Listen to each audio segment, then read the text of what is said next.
In this tutorial, you'll learn how to create haze flare effect like this for your video edits.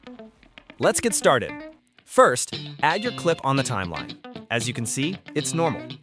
Next, what you are going to do is duplicate it and add it as overlay above the first clip.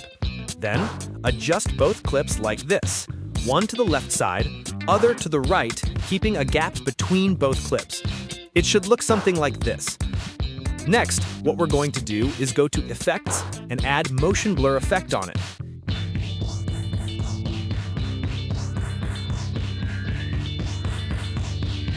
Increase both values to max. Then, copy-paste this effect 2 more times. I forgot to add it here, but you can also add another effect called Soft Effect after adding Motion Blur. After you are done with this, you can either export it or turn it into a compound clip. Then add your original clip again.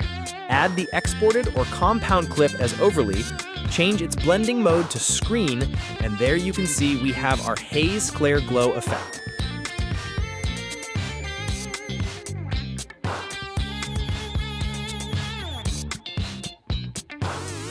You can adjust its opacity and amount and fit it to how you want it. It's that easy.